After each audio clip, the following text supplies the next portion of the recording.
바로 폴란드와 대한민국이 극비리의 K239 천무 다연장 로켓포를 칼리닝그라드 인근에 배치했다는 사실이 유출된 것이죠.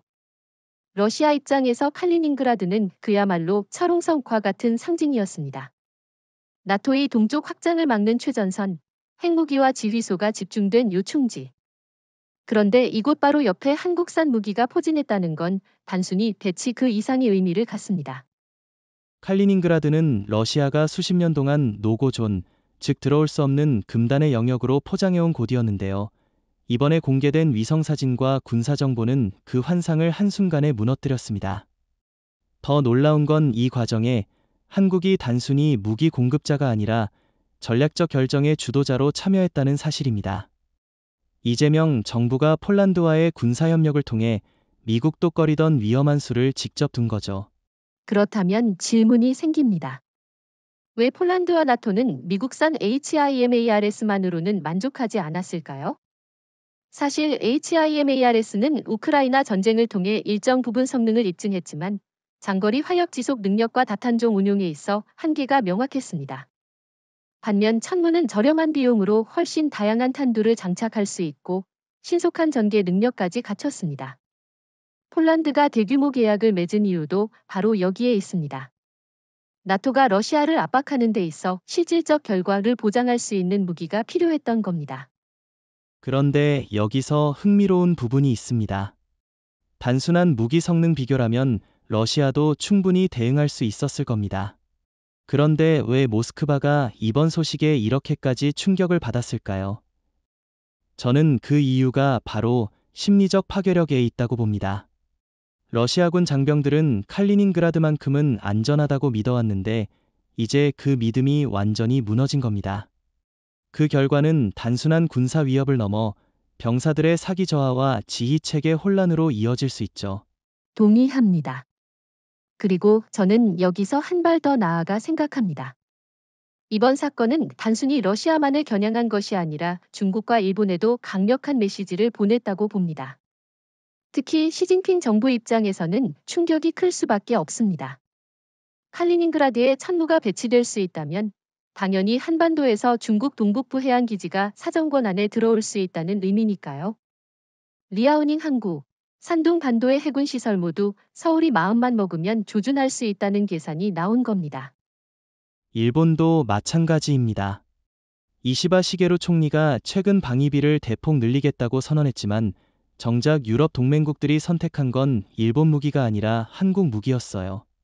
일본은 여전히 이지스 어슈어와 페일리어트 같은 미국산 시스템에 의존하고 있지만 이런 체계는 러시아나 중국의 최신 미사일 앞에서 한계를 드러냈습니다.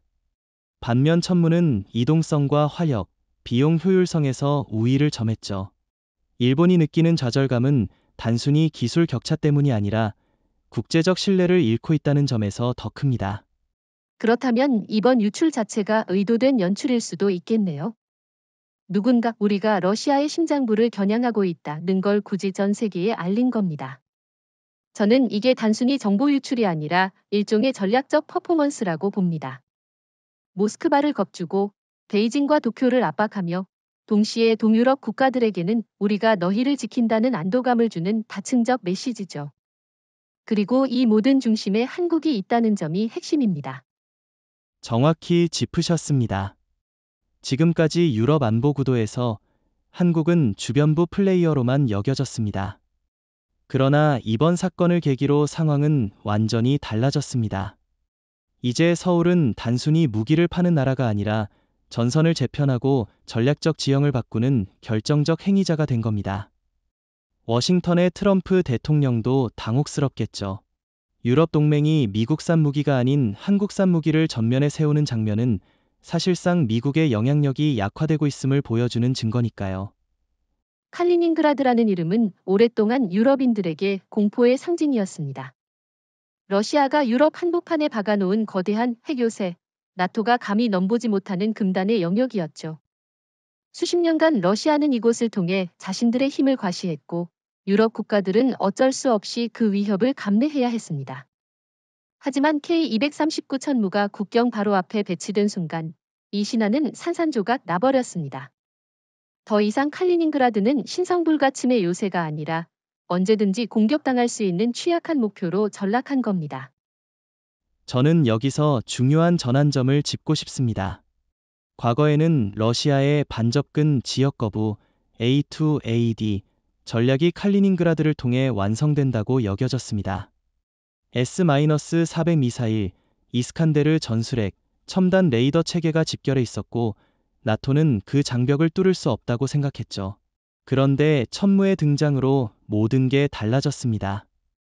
왜냐하면 천무는 이동식 발사 체계라 러시아의 기존 방어망으로는 완전히 추적하거나 차단하기 어렵기 때문입니다.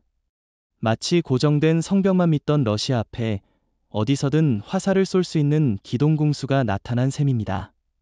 여기서 제가 질문 하나 던져보겠습니다. 러시아가 수십 년간 칼리닝그라드를 불가침 신화로 만들 수 있었던 근본 이유가 뭘까요? 저는 공포의 독점이라고 봅니다. 즉, 유럽이 러시아의 핵 위협에 맞설 수단이 없으니 공포에 굴복할 수밖에 없었던 겁니다. 그런데 이번 천무 배치는 그 공포 독점을 깨뜨렸습니다.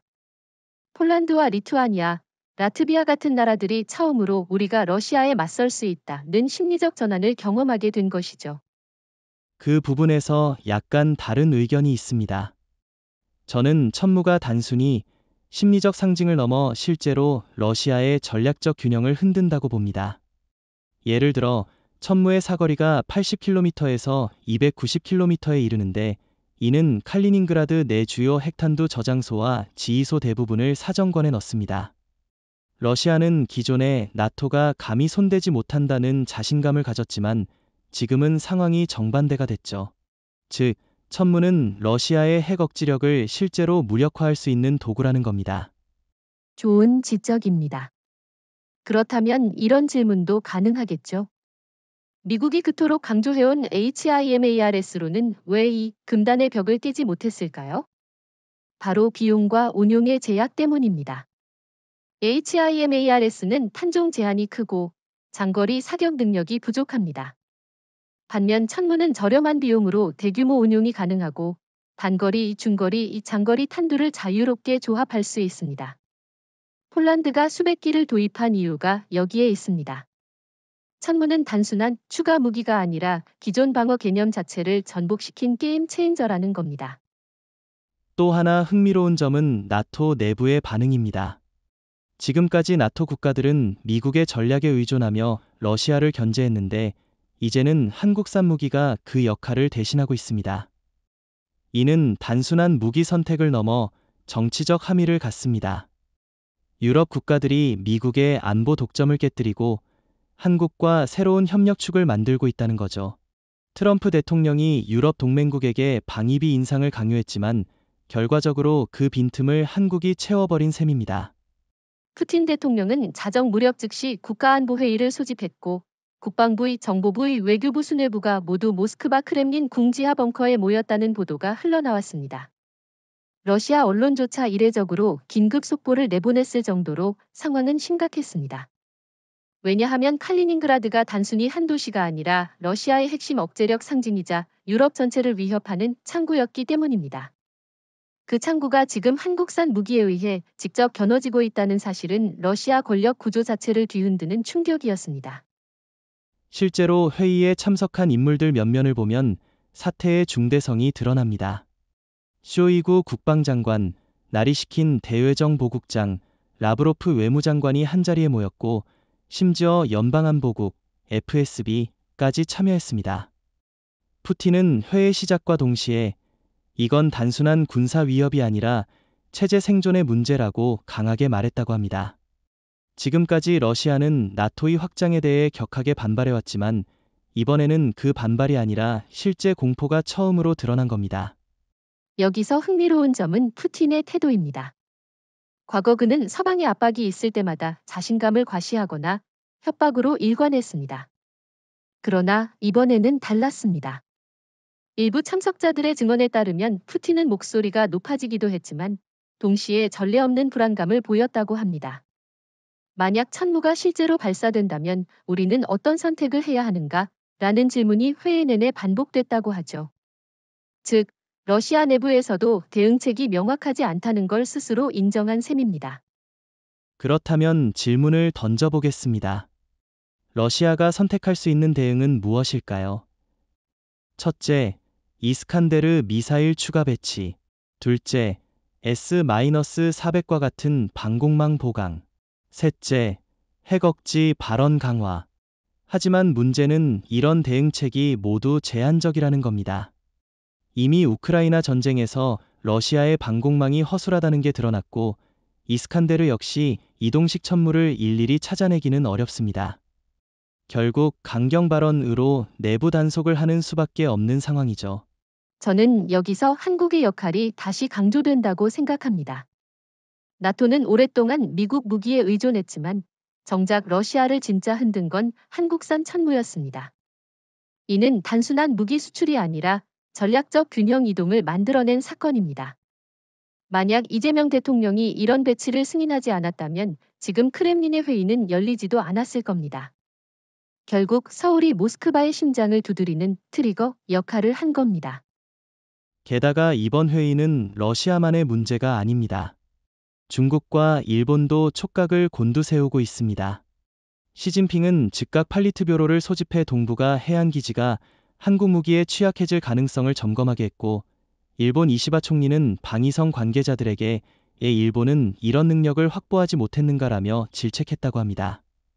즉, 크렘린의 밤샘 회의는 사실상 동아시아 전체로 파급된 사건이 된 것이죠. K239 천무는 단순한 다연장 로켓포가 아닙니다. 세계적으로 유래를 찾기 힘들 정도로 다양한 탄두를 발사할 수 있고 사거리 역시 80km에서 최대 290km까지 자유롭게 확장됩니다. 특히 모듈화된 발사체계 덕분에 한 기계가 로켓과 전술미사일을 동시에 운용할 수 있죠. 이건 HIMARS 같은 기존 서방 체계가 흉내조차 내지 못하는 유연성입니다. 예를 들어 HIMARS는 한 번에 6발밖에 쏘지 못하지만 천무는 모듈 교체로 수십 발의 로켓과 장거리 미사일을 연속적으로 퍼부을 수 있습니다. 저는 천무의 가성비에도 주목해야 한다고 봅니다. HIMARS 한 기계 값으로 천무 2기를 확보할 수 있다는 사실은 이미 공개된 바 있습니다. 게다가 운용 유지 비용까지 감안하면 나토 회원국 입장에서는 당연히 천무 쪽으로 눈을 돌릴 수밖에 없습니다. 실제로 폴란드는 미국과의 기존 계약에도 불구하고 수백 기의 천무를 추가 도입했죠. 이는 단순히 값싼 무기를 찾은 게 아니라 성능과 효율에서 미국 무기를 능가한다고 판단했기 때문입니다. 여기서 중요한 질문 하나. 천무의 정확도는 어떨까요? 러시아는 종종 나토 무기를 정밀도가 낮다며 깎아내리곤 했는데 사실상 천무는 GPS, INS 복합 유도 시스템을 통해 극도로 높은 정확성을 보장합니다. 실제로 한국군 시험 발사에서는 200km 이상 떨어진 목표를 수미터 오차 내로 명중시킨 사례가 보고되었습니다. 이는 단순히 적의 진지를 공격하는 수준을 넘어 러시아의 핵무기 저장고나 지휘소 같은 전략 표적을 정밀 타격할 수 있음을 의미합니다. 그렇다면 또 다른 강점은 무엇일까요? 저는 속도와 전개 능력이라고 생각합니다. 천무는 이동식 플랫폼이기 때문에 발사 후 신속하게 위치를 변경할 수 있습니다. 러시아의 레이더망이나 S-400 체계로는 이런 기동을 실시간으로 추적하기 어렵습니다. 반면 HIMARS는 제한된 수량과 배치 지연 때문에 종종 러시아군에게 역추적당해 공격을 받기도 했습니다. 그런데 천무는 그 자체로 유령 부대처럼 나타났다 사라지며 러시아를 혼란에 빠뜨립니다. 저는 또 하나 흥미로운 점이 있다고 봅니다.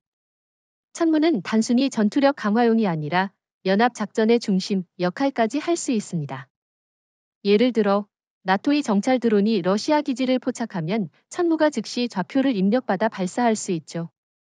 이런 네트워크 중심전 능력은 이미 한국군이 축적해온 데이터, 전쟁 노하우에서 비롯된 것입니다. 미국조차 이런 실전적 경험은 부족합니다. 오히려 한국이 북한과 수십 년간 대치하며 다져온 실전 경험이 유럽 전장에서 빛을 발하고 있는 셈입니다. 좋은 지적입니다. 실제로 이재명 정부가 강조한 것도 바로 실전성입니다. 단순히 카탈로그 성능이 아니라 실제 전장에서 검증된 체계만 수출하겠다는 방침인데 천문은 그 대표적인 사례입니다. 반면 일본의 이시바 정부는 여전히 미국 무기 수입에 의존하고 있고 중국은 자신들의 무기를 과장되게 홍보하지만 실전에서 신뢰를 얻지 못하고 있습니다. 이번 유럽 배치는 단순한 무기 수출이 아니라 한국이 실전적 신뢰를 국제적으로 인정받았다는 증거이기도 합니다. 이제 본격적으로 미국산 HIMARS와 한국산 천무를 비교해 봅시다. 우크라이나 전쟁 초반까지만 해도 HIMARS는 마치 게임 체인저처럼 떠올랐습니다. 러시아 탄약고와 지휘소를 정밀 타격하면서 언론은 HIMARS를 전장을 뒤집는 무기라고 띄웠죠. 하지만 시간이 지나자 한계가 뚜렷하게 드러났습니다. 제한된 사거리, 비싼 운용 비용, 그리고 무엇보다도 수량 부족 문제였습니다. 반면 천무는 처음부터 다목적 대량 운용을 염두에 두고 설계됐습니다. 결과적으로 나토 국가들이 실제 선택을 할 때 HIMARS보다 천무에 손을 든 이유가 분명해진 겁니다. 저는 HIMARS와 천무의 가장 큰 차이가 모듈화 개념이라고 봅니다. HIMARS는 기본적으로 6발의 로켓을 발사할 수 있는 단일 팩을 사용하는 구조인데 이는 교체와 재장전 과정이 번거롭고 시간이 오래 걸립니다. 반면 천무는 로켓과 미사일 모듈을 자유롭게 교체할 수 있어 상황에 따라 다종탄을 혼합 배치할 수 있습니다. 예를 들어 단거리 고폭 로켓과 장거리 전술 미사일을 동시에 장착해 근거리 제압과 원거리 지휘소 타격을 한 번에 수행할 수 있죠. 이는 HIMARS가 절대 흉내낼 수 없는 차별점입니다. 그렇다면 비용면은 어떨까요? HIMARS 한 기체 가격은 약 500만 달러에 달합니다. 여기에다 로켓 한 발당 비용도 상당하죠. 반면 천무는 동일한 예산으로 2배 가까운 수량을 확보할 수 있고 유지 정비 비용도 훨씬 저렴합니다. 결국 나토 회원국, 특히 국방 예산이 한정된 동유럽 국가들에게는 천무가 현실적인 선택지가 되는 겁니다. 저는 이 점에서 한국이 전략적으로 탁월한 수를 둔 거라고 생각합니다. 값싸고 강력하며 실제 전장에서 입증된 무기 이 세 가지 조건을 동시에 충족시키는 나라는 많지 않습니다. 여기서 저는 하나 더 지적하고 싶습니다.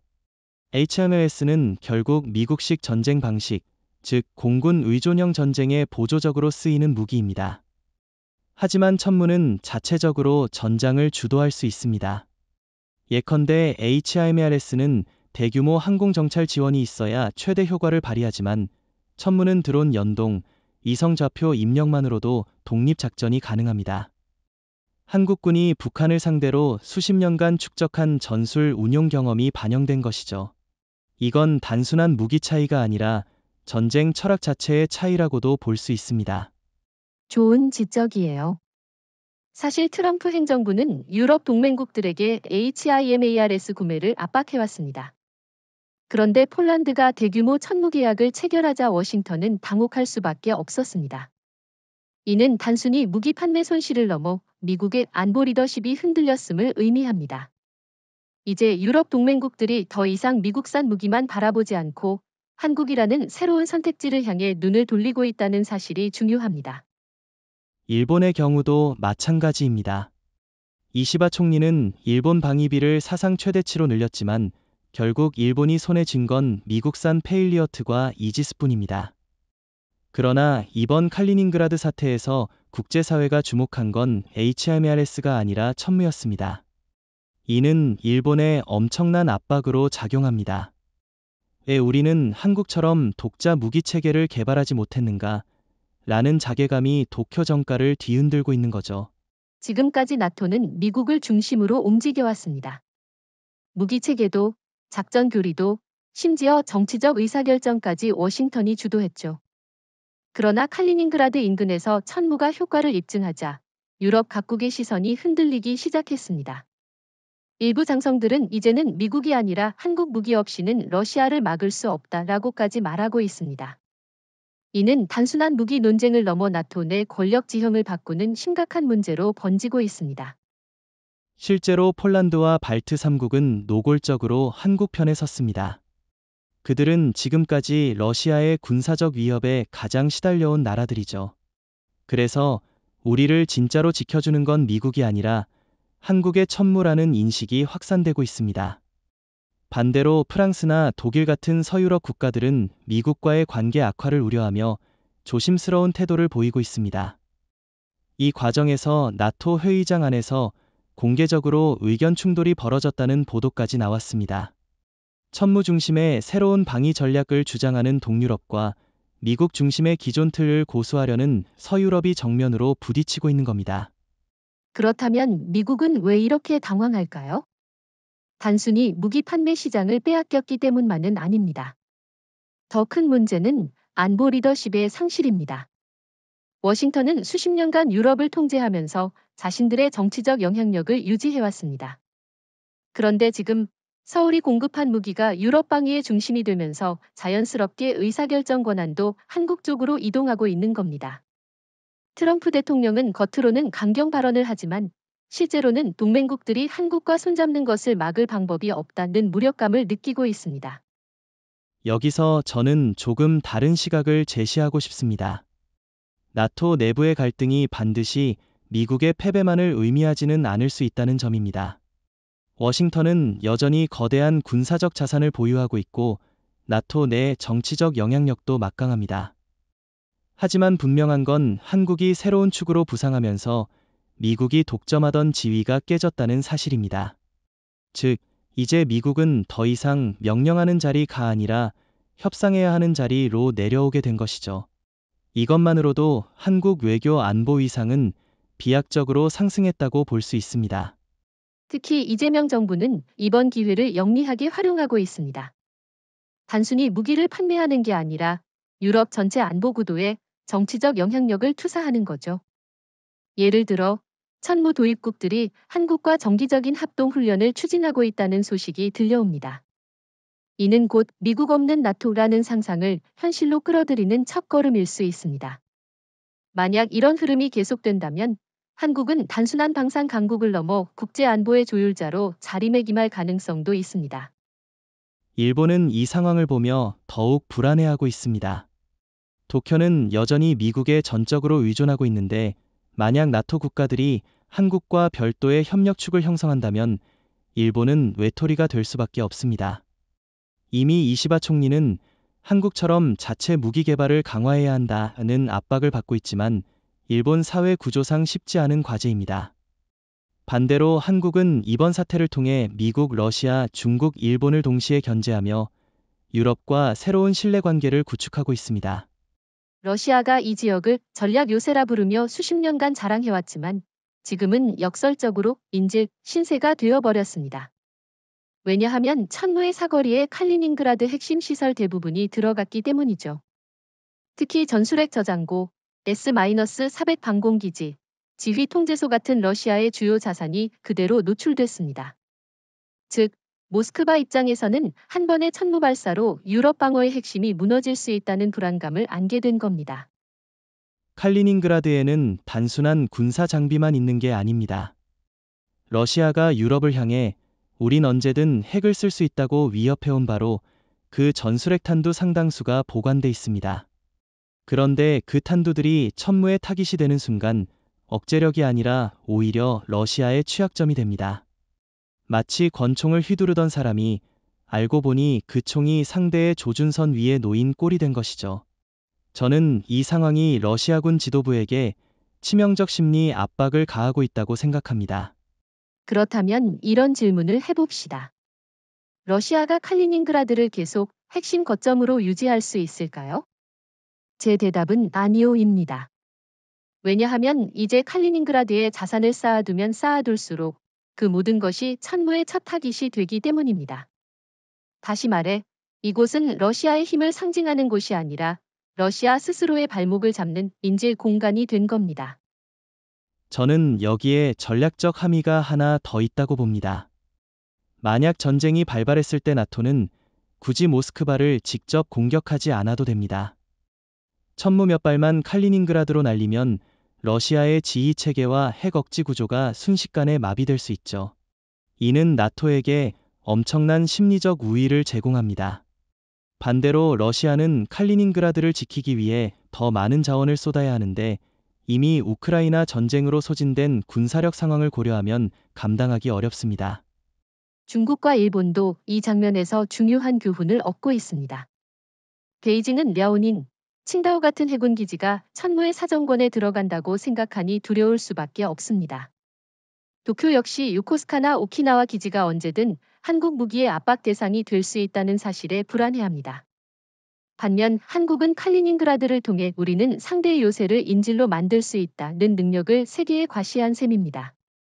이건 단순한 무력 과시가 아니라 전략적 협박 수단으로서 엄청난 가치가 있습니다. 또 하나 잊지 말아야 할 점이 있습니다. 천무는 단순히 폭발력을 내는 무기가 아니라 정밀 인질화를 가능하게 합니다. 필요하다면 특정 지휘소만 제거하거나 핵탄두 저장고만 노려 러시아의 억제력을 무력화할 수 있습니다. 이처럼 선택적 타격이 가능하다는 건 상대에게는 더 큰 공포입니다. 언제, 어디를 맞을지 모른다는 불안감이 병사들의 사기를 무너뜨리고 지휘관들의 판단을 흐리게 만듭니다. 결국 칼리닝그라드는 지금 러시아가 보호해야 할 요새가 아니라 언제 터질지 모르는 시한폭탄이 된 겁니다. 천무가 칼리닝그라드 인근에 배치되었다는 사실이 알려진 이후 가장 먼저 무너진 건 군사 장비가 아니라 러시아 병사들의 정신적 방어선이었습니다. 전선에 배치된 러시아 병사들은 매일 오늘 밤 천무가 불을 뿜을지도 모른다는 공포 속에서 잠을 이루지 못하고 있다는 보고가 쏟아지고 있습니다. 실제로 발트해 연안 지역에서 근무하던 병사들의 일지에는 밤마다 기습 경보가 울리는데 정작 미사일은 날아오지 않았다. 하지만 우리는 이미 무너졌다는 기록이 등장합니다. 이는 총성이 울리기 전에 이미 전의가 꺾였다는 뜻이죠. 맞습니다. 저는 이 점에서 천무가 단순한 무기 그 이상이라고 생각합니다. 이 무기는 실제 발사 여부와 상관없이 적의 상상력을 자극합니다. 언제, 어디서 날아올지 모른다는 불확실성이 병사들을 괴롭히는 겁니다.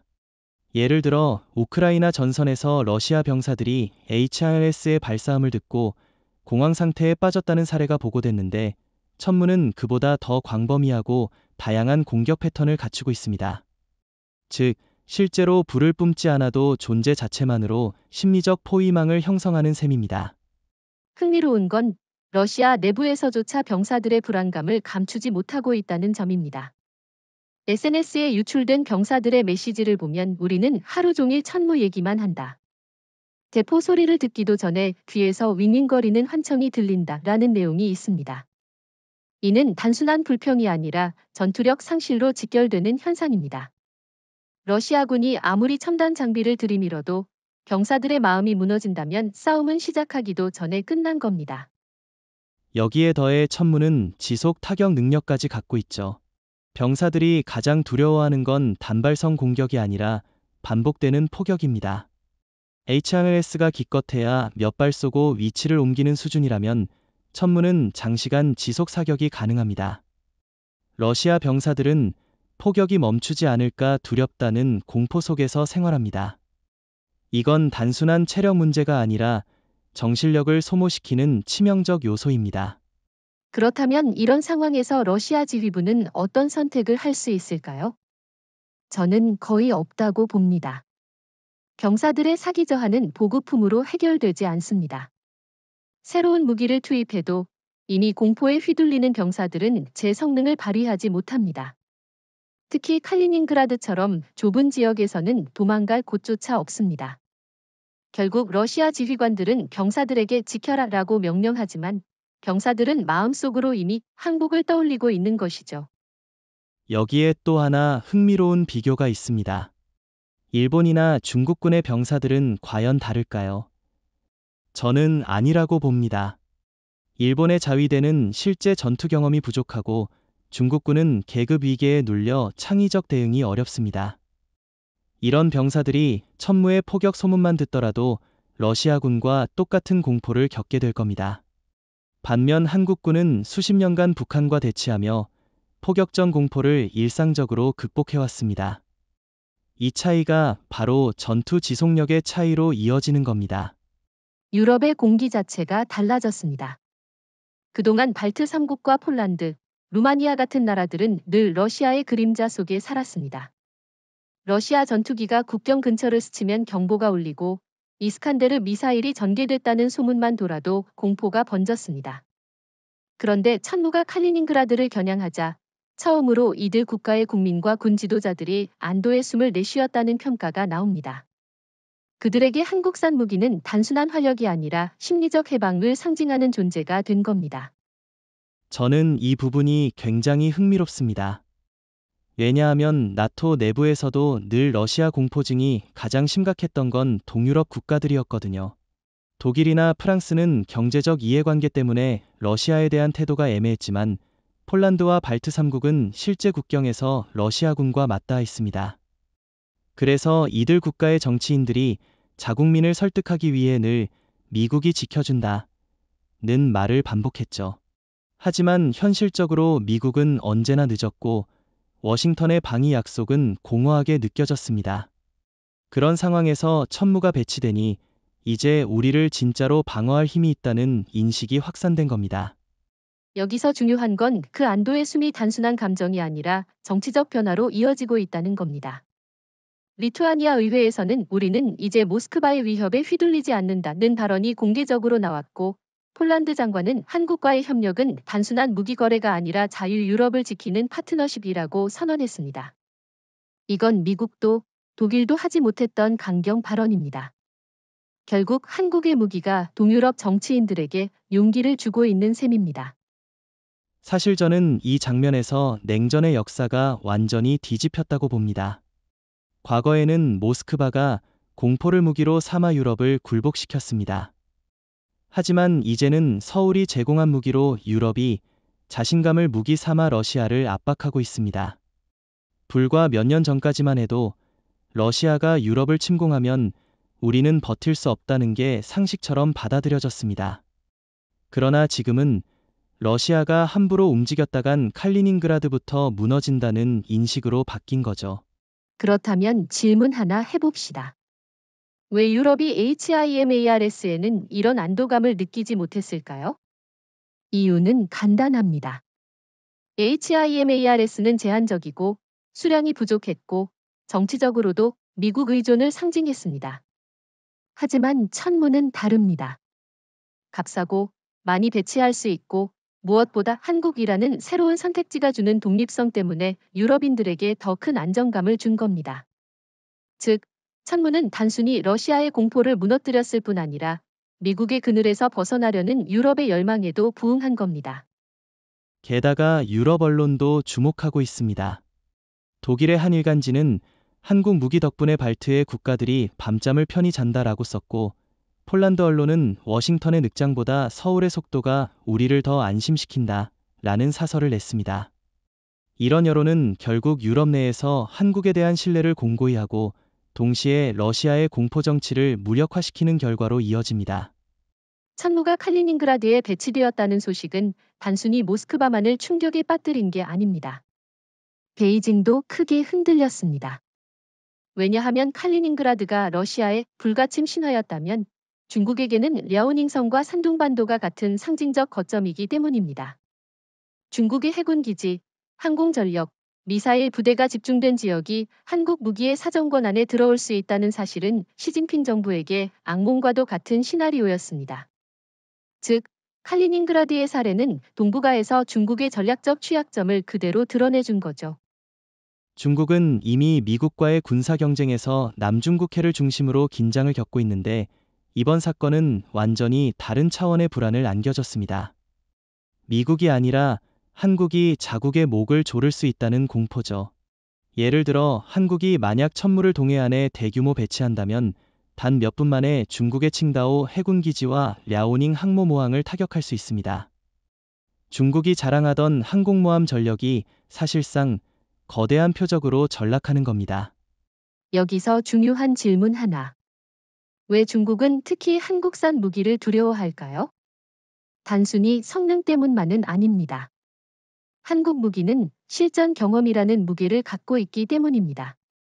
한국군은 북한과 수십 년간 대치하며 실제 포격전과 미사일 위협을 일상적으로 겪어왔습니다. 따라서 개발된 무기는 모두 실전 상황에 최적화돼 있습니다. 반면 중국군은 화려한 열병식을 자랑하지만 실전 경험은 거의 없습니다. 전투에서 검증되지 않은 무기는 언제든 허세로 드러날 수밖에 없죠. 그렇다면 일본은 어떨까요?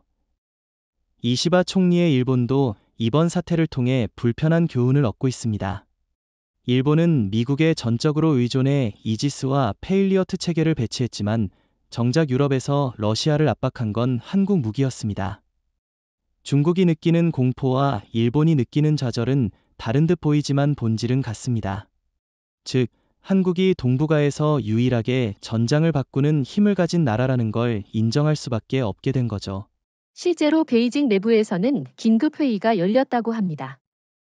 팔리트뷰로의 한 간부가 만약 한반도에서 긴장이 고조된다면 우리의 북부 해군 기지는 단 몇 분 만에 무력화될 수 있다고 발언했다는 외신 보도가 있었습니다. 이는 중국 스스로가 자국의 취약성을 인정한 발언이죠. 반대로 한국 입장에서는 엄청난 전략적 자산이 됩니다.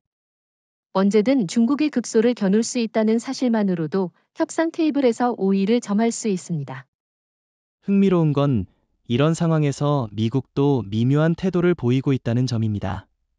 트럼프 대통령은 겉으로는 한국 무기 확산을 경계하는 듯한 발언을 하지만 실제로는 중국을 견제하는데 한국 무기가 필수적임을 알고 있습니다.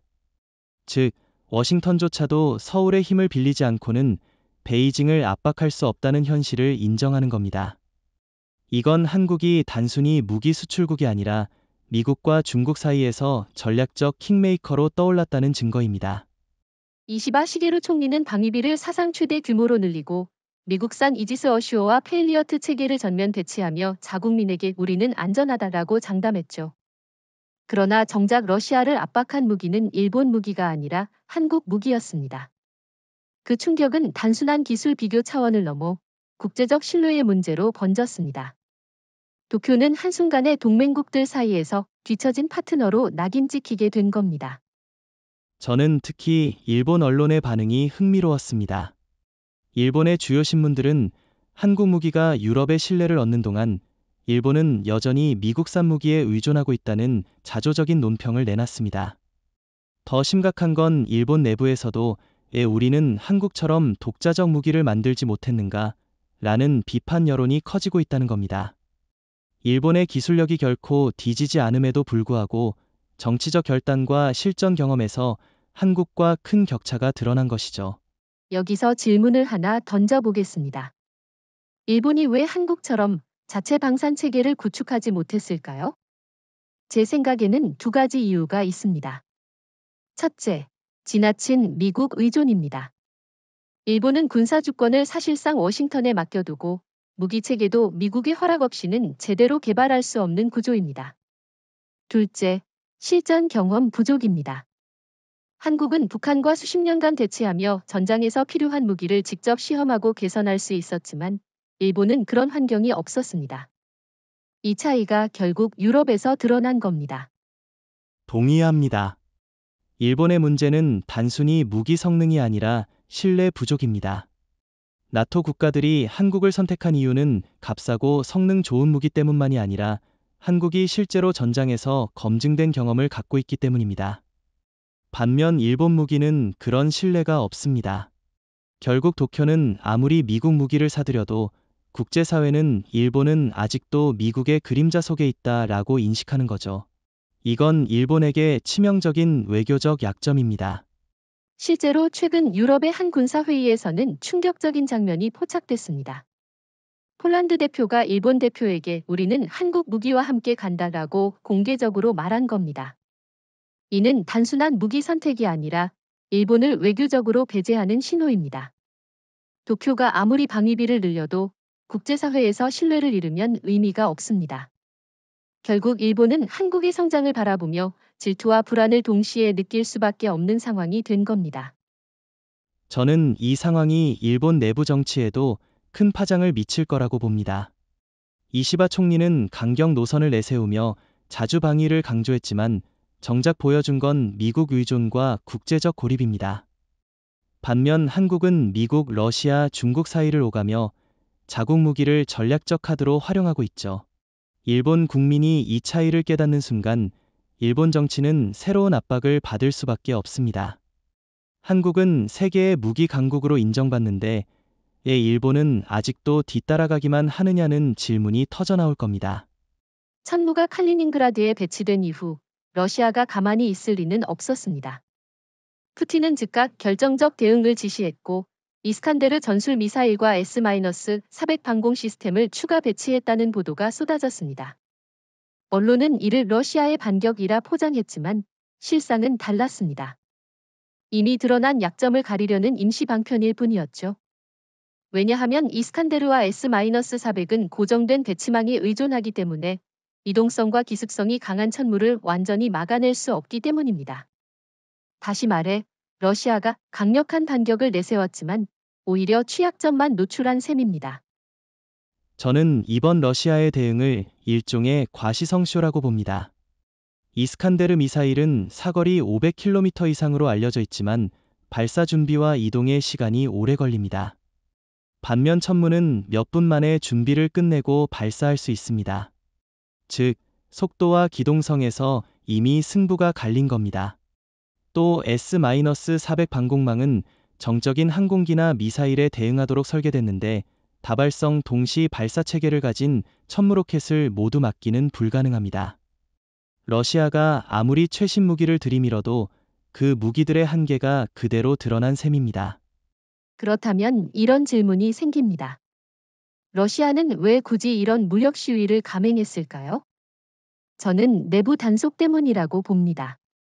경사들과 국민들에게 우리는 여전히 강하다는 환상을 심어주기 위해서죠. 그러나 문제는 러시아 내부에서도 이미 한계가 드러났다는 사실을 모두 알고 있다는 겁니다. 우크라이나 전쟁에서 드론 공격 하나 제대로 막지 못한 경험이 누적되면서 러시아의 방공망에 대한 신뢰는 이미 무너졌습니다. 그런 상황에서 S-400을 더 배치한다고 해서 상황이 근본적으로 달라질 리가 없죠. 여기에 또 다른 약점이 있습니다. 바로 비용 문제입니다. 이스칸데르나 S-400은 유지 비용이 막대합니다. 러시아 경제가 제재로 흔들리는 상황에서 이런 고가 장비를 무리하게 투입한다는 건 스스로를 더 압박하는 결과로 이어질 수밖에 없습니다. 반대로 한국의 천무는 저비용 고효율 전략의 대표 주자입니다.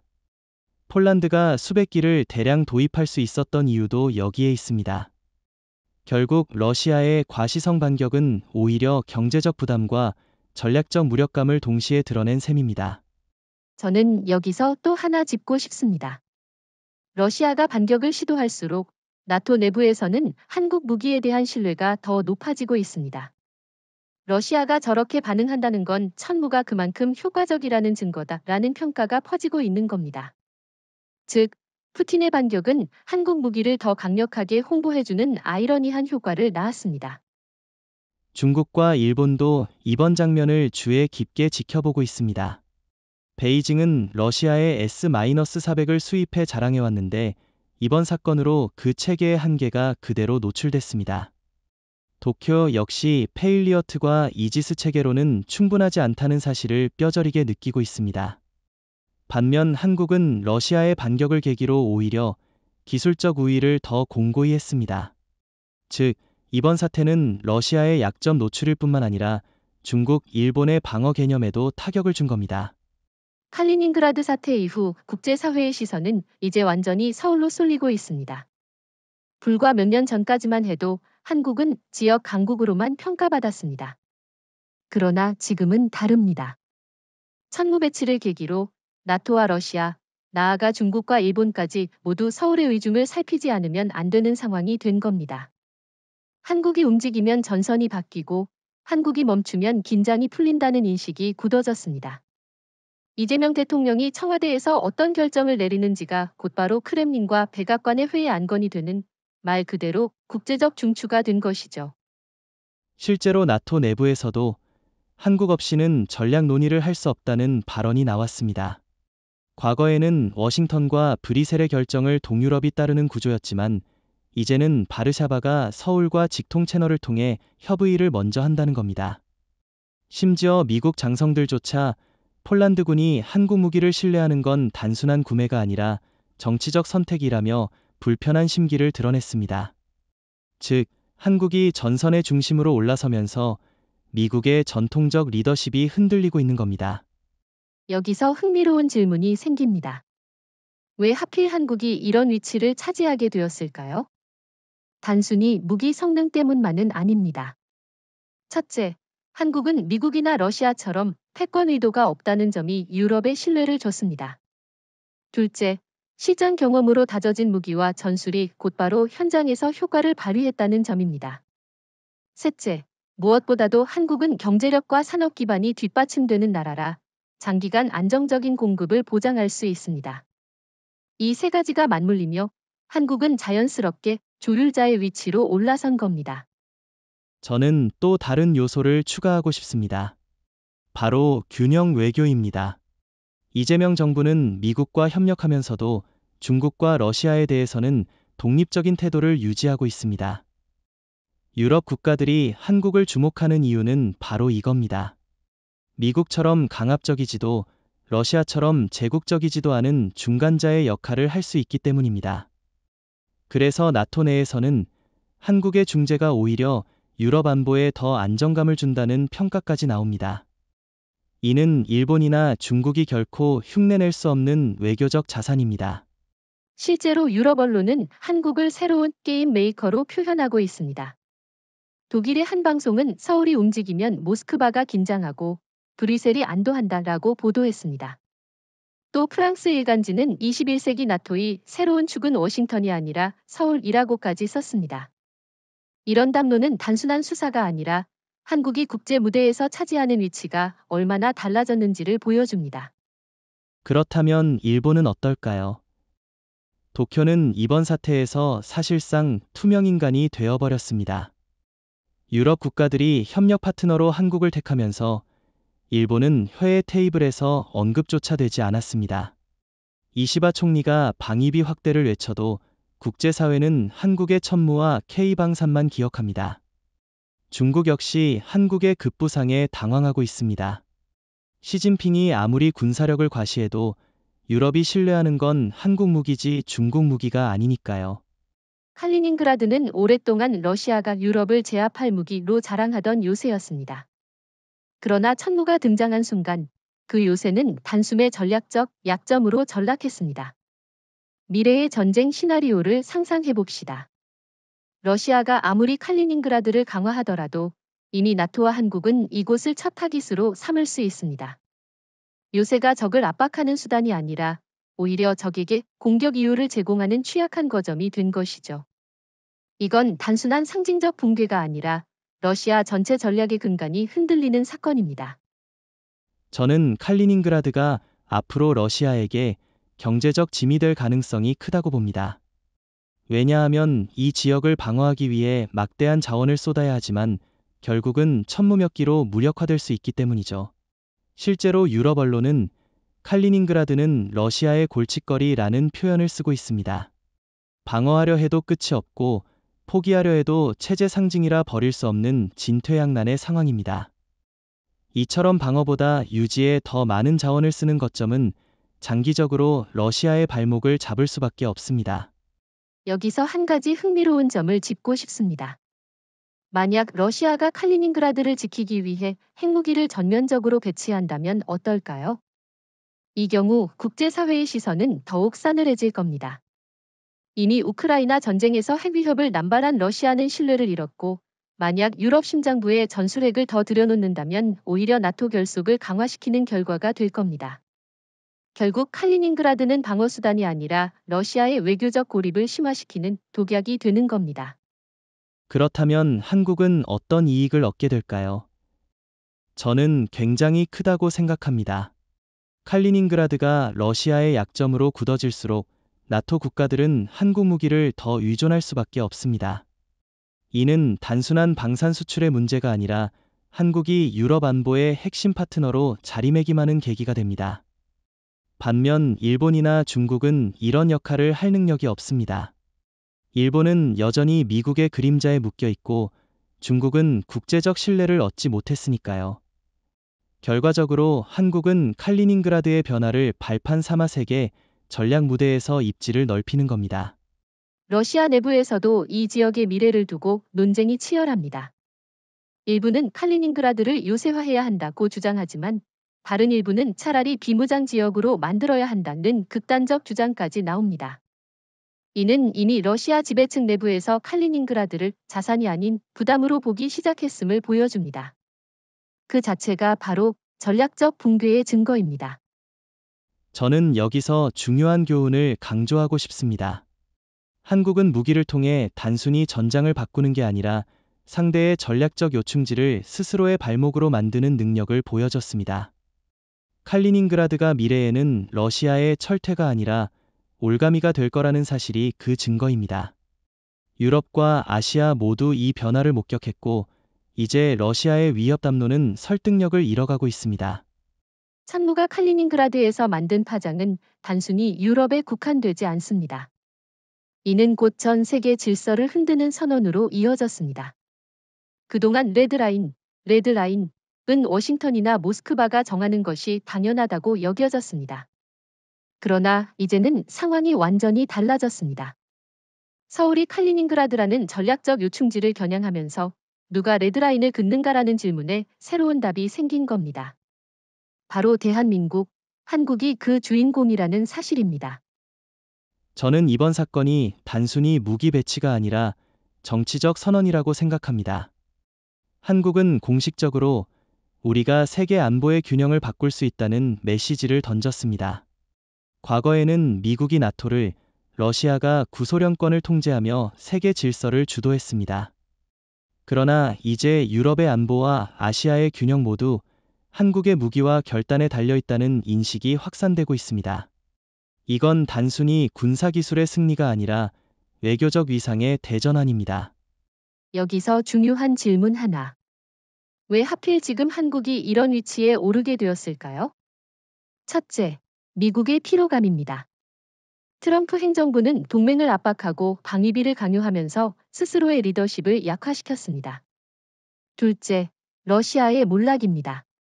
우크라이나 전쟁을 통해 모스크바의 무력과 경제가 동시에 흔들리면서 제국의 권위가 추락했습니다. 셋째, 중국과 일본의 신뢰 부족입니다. 중국은 과장만 무성하고 실전 경험이 부족하며 일본은 여전히 미국에 종속돼 있습니다. 이 공백을 메운 게 바로 한국이었습니다. 그렇다면 앞으로 어떤 변화가 올까요? 저는 두 가지를 예상합니다. 첫째, 유럽의 안보는 이제 한국과 직접 연결될 겁니다. 나토의 주요 결정에서 한국의 목소리가 무시되지 않을 겁니다. 둘째, 아시아에서도 균열이 생깁니다. 일본은 한국을 따라잡기 위해 애쓸 것이고, 중국은 한국 무기를 견제하기 위해 새로운 전략을 모색할 겁니다. 결국 한국은 유럽과 아시아 양쪽에서 전략적 균형추로 기능하게 됩니다. 이는 단순히 방산 수출이 아니라 글로벌 리더십으로의 도약입니다. 실제로 이미 여러 나라가 움직이고 있습니다. 폴란드뿐 아니라 루마니아, 체코, 발트 3국이 한국 무기 도입 협상을 타진하고 있고 중동과 동남아시아에서도 관심을 보이고 있습니다. 이는 단순한 무기 판매가 아니라 한국이 세계의 신뢰 파트너로 자리 잡고 있다는 증거입니다. 과거엔 미국산 무기가 국제 신뢰의 상징이었다면 이제는 한국 무기가 그 자리를 대체하고 있습니다. 저는 마지막으로 이 사건의 의미를 이렇게 정리하고 싶습니다. 천무가 칼리닝그라드에서 만든 건 단순한 군사적 위협이 아닙니다. 그것은 21세기의 새로운 금지선을 긋는 사건이었습니다. 이제 모스크바도, 워싱턴도, 베이징도, 도쿄도 서울의 결정을 무시할 수 없습니다. 한국은 단순히 강력한 무기를 가진 나라가 아니라 세계 질서를 다시 그리는 펜을 쥔 나라가 된 겁니다.